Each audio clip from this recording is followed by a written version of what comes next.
ദേ ഇങ്ങനത്തെ ഒരു പ്ലാസ്റ്റിക്കിന്റെ പാത്രം ഉണ്ടെങ്കിൽ ഈ കാണുന്ന രീതിയിൽ ഒരു കിഡിലോസ്കി ഓർഗനൈസർ ഉണ്ടാക്കാം. എൻ്റെ കയ്യിൽ ഇങ്ങനത്തെ ഒരു ക്ലോത്ത് ഉണ്ടായിരുന്നു. ഈ ക്ലോത്ത് വെച്ചിട്ട് ഞാൻ ആ പ്ലാസ്റ്റിക്കിന്റെ പാത്രത്തിനെ ഒന്ന് റാപ്പ് ചെയ്തെടുക്കുന്നുണ്ട്. റാപ്പ് ചെയ്ത് കഴിഞ്ഞിട്ട് ഇങ്ങനെയാണുള്ളത്. പിന്നെ നമുക്ക് വേണ്ടത് കുറച്ച് സ്ട്രോ ആണ്. അതിന്റെ ലെങ്ത് നമ്മുടെ ഇഷ്ടത്തിനൊന്ന് അഡ്ജസ്റ്റ് ചെയ്തിട്ട് ഇതിന്റെ 4 സൈഡിലായിട്ട് ഒട്ടിച്ചു കൊടുക്കുക. ഈ നമ്മുടെ കുറച്ച് വ്യൂവേഴ്സ് പേര് പറയാൻ ചോദിച്ചിട്ടുണ്ടായിരുന്നു. Ryan, Abhirami, Selma, Aslaha, camellia, Riyana, നെയ, Fathima, ലാമിയ, Asiya and ഷൈമയാണ് പറഞ്ഞിട്ടുള്ളത്. അപ്പോൾ ഹായ് ഓൾ. ഈ ഒരു സ്റ്റെപ്പ് കംപ്ലീറ്റ്ലി ഓപ്ഷനിലാണ്. അത് ആ ഒരു ടോപ്പ് പോർഷൻ ഉണ്ടാക്കുന്ന ഒരു പ്രോസസ്സാണിത്. ഇതിന് പകരമായിട്ട് കാർഡ്ബോർഡ് വെട്ടി ഒട്ടിച്ചാൽ മതി കേട്ടോ. റൗണ്ട് ഷേപ്പിൽ ഒരു കാർഡ്ബോർഡ് കട്ട് ചെയ്യുക, എന്നിട്ട് ഒട്ടിച്ചു കൊടുത്താൽ മതി. എൻ്റെ അടുത്ത് കട്ടിയുള്ള കാർഡ്ബോർഡ് ഉണ്ടായിരുന്നില്ല, അതുകൊണ്ടാണ് ഞാൻ ഇങ്ങനത്തെ സ്റ്റിക്ക് അറേഞ്ച് ചെയ്തിട്ട് കട്ട് ചെയ്ത് പെയിൻറ്റ് ചെയ്തിട്ട് ഒട്ടിച്ചിട്ടുള്ളത്.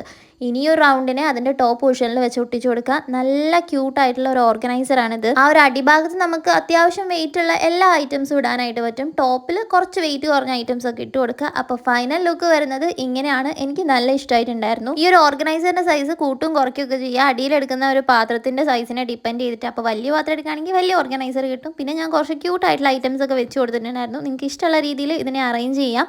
അപ്പോൾ ഇഷ്ടമായിട്ടുണ്ടെങ്കിൽ ലൈക്ക് ചെയ്യുക, ചാനൽ ഇഷ്ടമായ സബ്സ്ക്രൈബ് ചെയ്യുക. പിന്നെ ഇതൊന്ന് ട്രൈ ചെയ്ത് നോക്കാൻ മറക്കണ്ട.